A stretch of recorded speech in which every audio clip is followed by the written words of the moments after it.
boa noite, que Deus nos abençoe e que nos dê a sua paz.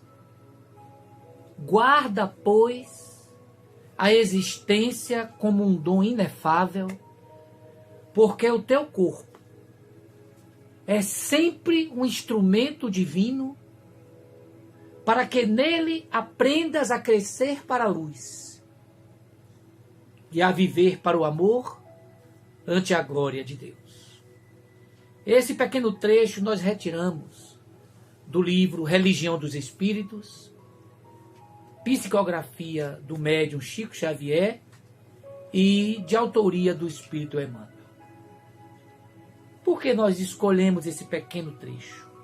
Porque nessa mesma obra estará o tema que abordaremos nesses breves minutos de bate-papo.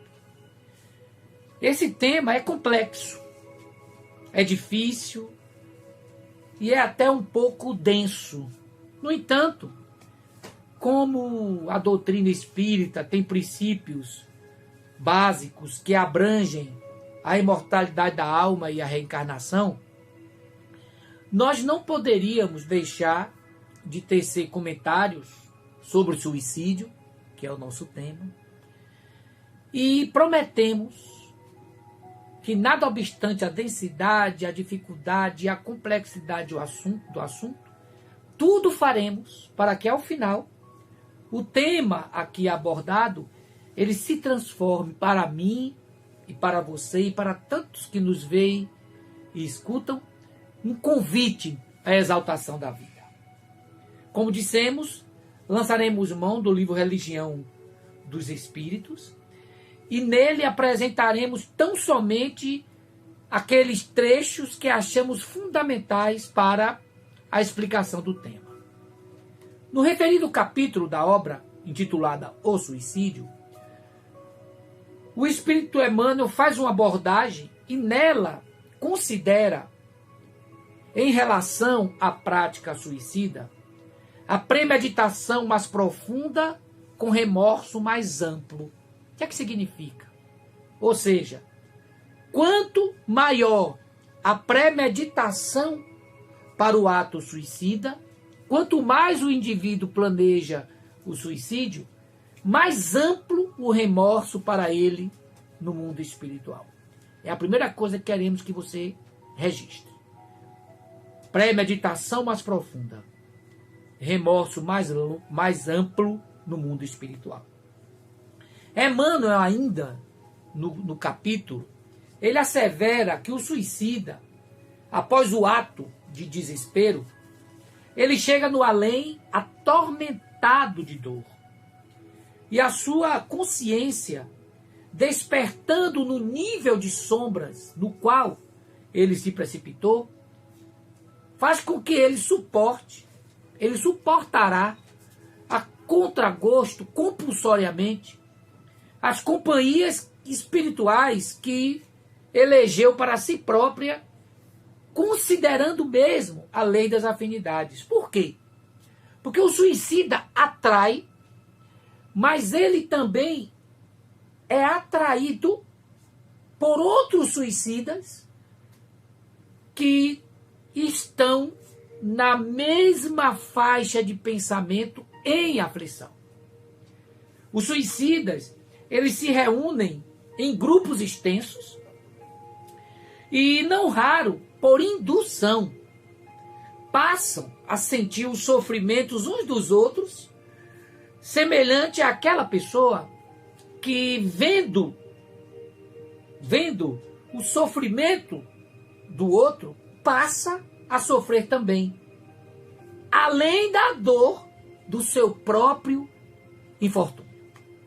É o segundo tópico que nós queremos que você registre, que fique na cabeça. E Emmanuel, ele vai mais além.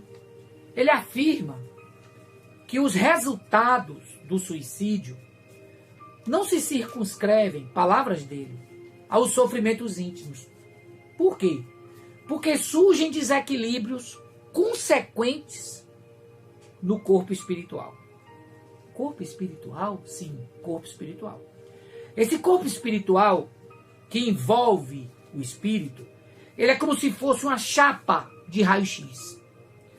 Todas as atitudes e pensamentos do espírito ficam registradas nesse corpo espiritual, como se fosse um pendrive.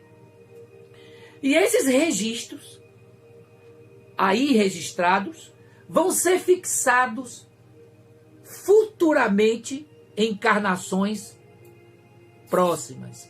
Em especial, aquela reencarnação imediata à reencarnação na qual se deu o suicídio.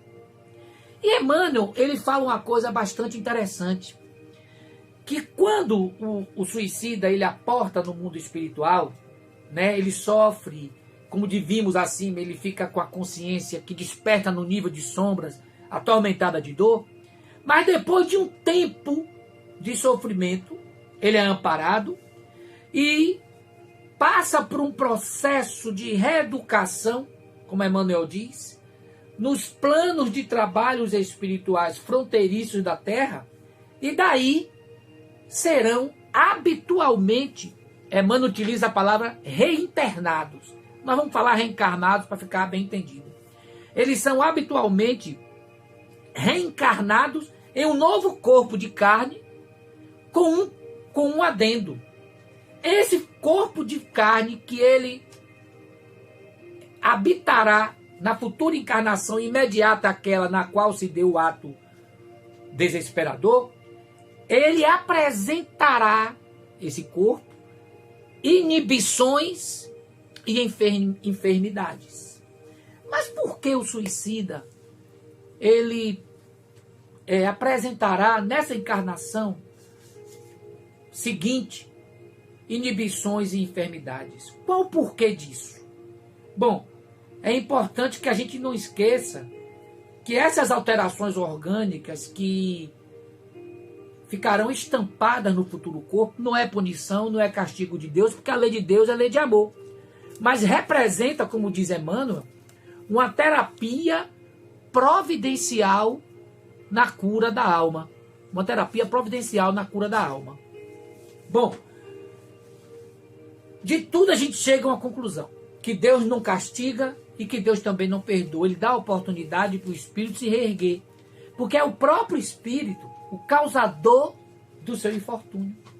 E repetimos, considerando que a lei de Deus é lei de amor.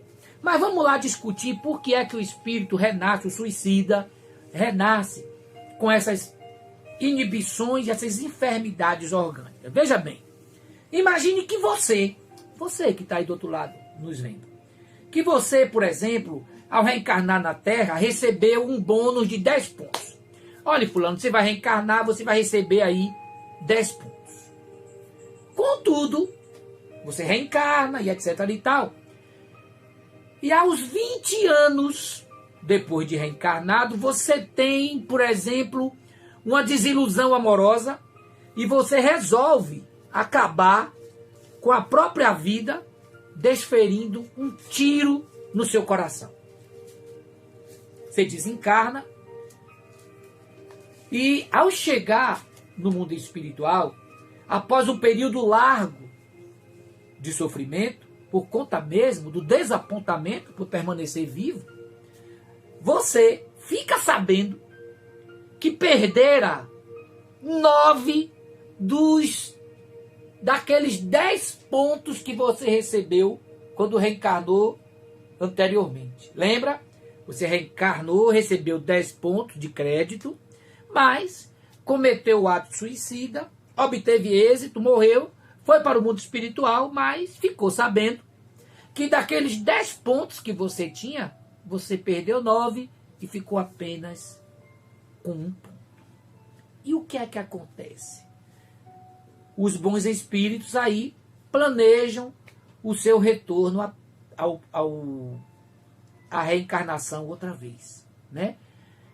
Mas só que você, dessa vez, vai reencarnar não mais com 10 pontos. Você vai reencarnar, ó, com 1 ponto que ele restou dos 10 que você tinha, não é isso? Que perdeu 9 com o suicídio. Aí você os espíritos resolvem recambiar você para a reencarnação e lhe aproximam daquela que será a futura mãezinha. Quando você se aproxima da sua futura mãezinha, que vai acolher você no ventre materno, porque a gente sabe que a reencarnação se dá no momento da concepção, quando o espermatozoide encontra o óvulo, no momento em que você se aproxima da futura mãezinha, você projetará sobre ela toda a sua carga energética. Você irradia a sua genitora da mesma maneira que esta lâmpada está nos irradiando com sua luz aqui nesse ambiente. E essa energia que você irradia sobre a sua mãezinha, nessa energia, estará contida o 1 ponto que lhe restou dos 10 que recebeu, menos o 9 depois do ato suicida. Você voltou para o além com 1 ponto. E ao projetar-se sobre sua mãe, você projetará toda a sua carga energética com esse 1 ponto. Bom, quando chegar a hora da concepção, quando milhões de espermatozoides correm para fecundar o óvulo, que formará o corpo no qual você reencarnará, essa energia sua, tá, que tem propriedades eletromagnéticas, que tem força de atração, é ela quem vai dar um impulso por afinidade, por atração, em um espermatozoide que tem a mesma pontuação que você. Porque dentre aqueles milhões de espermatozoides, tem espermatozoide com 1, com 2, com 3, com 4, com 1 milhão de pontos. Mas como você só tem 1, por afinidade e por força de atração, porque seu corpo espiritual tem forças eletromagnéticas, você vai atrair aquele espermatozoide que tem a pontuação. É por esta razão que sempre um espermatozoide ganha a corrida na frente dos demais, que a ciência da Terra ainda não conseguiu ver nisso os ascendentes espirituais. Portanto, aquele espermatozoide atraído pela sua própria energia trará na sua estrutura genética os elementos que formarão um corpo com uma enfermidade ou uma predisposição patológica, justamente naquele órgão afetado à hora do suicídio na reencarnação anterior. No seu caso, quando você teve a desilusão amorosa, você renascerá com uma cardiopatia congênita, cuja origem dessa cardiopatia remonta à existência passada, em consequência daquela bala desferida por você no seu próprio coração. Dessa forma, fica muito fácil, como diz Emmanuel, reconhecer o suicida quando ele reponta no berço, dentro das maternidades ou dentro do lar.